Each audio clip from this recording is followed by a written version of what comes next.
Hi everybody, it's Bob from Waxhaw Aviation. Recently we took our Piper Saratoga out to Lancaster to the avionics shop to have some work done on the autopilot. And on the way back I decided to fly some coupled instrument approaches at the Reading Airport just to make sure that the repairs were successful. And this video is of those approaches. I'm on the steep learning curve of using the video camera and as well as editing video and audio. So a couple items came up in this session that I need to resolve, and the first of which is the battery length of the Garmin Verb video camera. The flight from total flight time from Lancaster to Reading to Wings was about 41 minutes, and we only managed to capture about 31 or 2 minutes of that flight before the battery died. Actually, the video stopped before the GPS recording stopped, but neither of them made it all the way back home.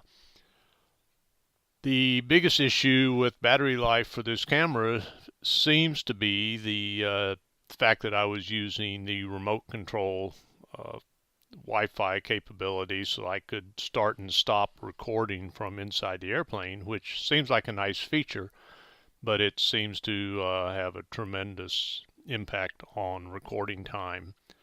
So I think until I get a solution for that, I'll be simply turning the camera on before I get in and start the airplane. Although I am working on a external battery solution for the recording time problem, and I will pass that on to you in a subsequent video if we are successful. The other point that you'll see here as we transition into the departure from runway 31 at Lancaster is that because the camera is mounted on the underside of the wing of the aircraft, it's at about a 5 or 6 degree bank angle to the horizon. And you can see this in the first shot here. That's because the wing has a dihedral of about that amount, and the tie down is normal to the plane of the wings. So the camera is tilted. I think there are a couple of solutions to that. One would be to add an additional ram ball swivel to it, which I'm reluctant to do simply because of the additional points of potential failure. And also it may increase the lever arm and give some extra vibration. So I think the cleaner solution is going to be to shim the mount to the tie down, and I've got some parts ordered to do that, and we'll include that in our follow-up video with the solution. So here we go, departing 31 and heading out to Reading. I've got some track clips from FlightAware. Unfortunately, they're almost impossible to sync with the actual time since they're at about 10x flight time. But I'll put in cuts here and there just to show you where we are on the process of flying toward the airport and on the approaches. We'll start with the ILS 36 at Reading.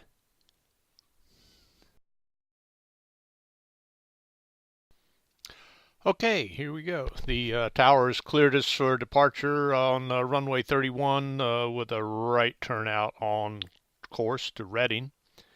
We'll climb to about 900 feet MSL and begin our turn toward the northeast. And once we've left the Lancaster class Delta, we'll go over and call up Reading approach on their their frequency.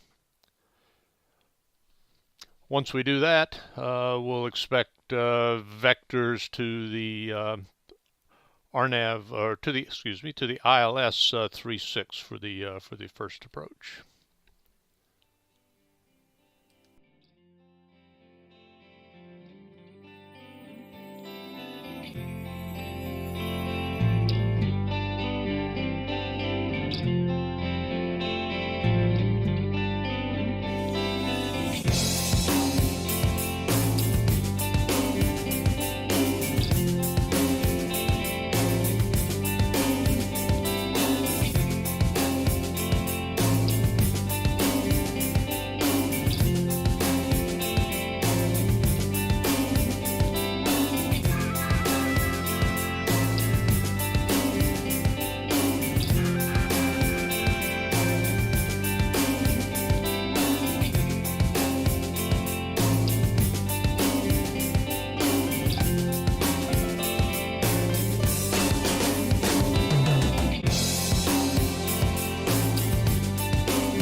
Okay, the approach controller has given us vectors to join the localizer for the ILS 36 at Reading. We're being vectored. We're flying with the autopilot in the heading mode, turning the aircraft to the appropriate headings until he gives us the final course to join the localizer and clears us for the approach. You'll be able to see in the FlightAware track that the autopilot overshoots the localizer a little bit. This is flying not using the heading bug at this point, but in the coupled localizer normal approach, so that we will track the localizer and couple to the glide slope. The autopilot does come back on track reasonably well, and you can see that we tracked the center line down to the runway with not too bad accuracy, considering this almost 40-year-old autopilot.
Here we've reached the decision altitude and have begun our missed approach procedure, which is in our case to fly runway heading to 3,000 feet and then expect radar vectors for the next approach.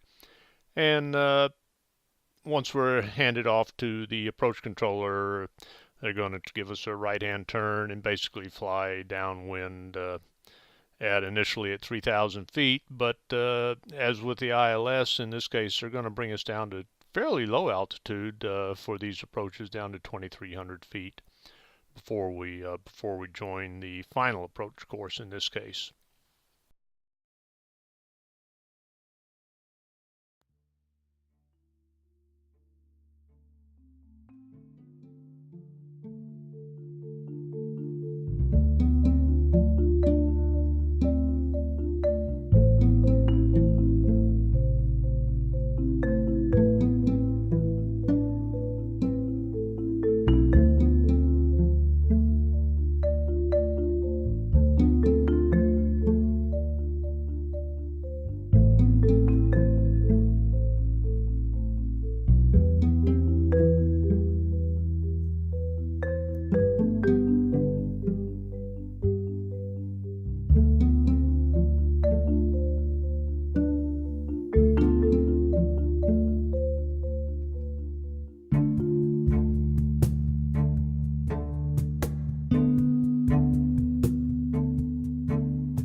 The controller is turning us to join the final approach course for the RNAV 36 at Reading now.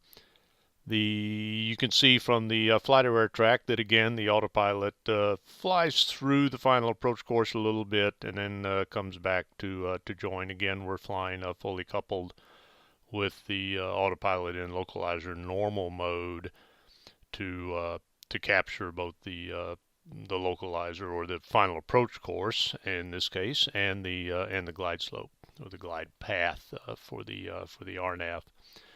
And we make it about halfway to the airport before we run out of batteries. So we appreciate watching, and hopefully the next time we'll be able to have enough video to take us through the entire project. I can see that a second video camera for inside shots and recording communications with approach and tower are high on the list of desirables here. So we'll look forward to trying that sometime in the future. Thanks for watching, and see you again.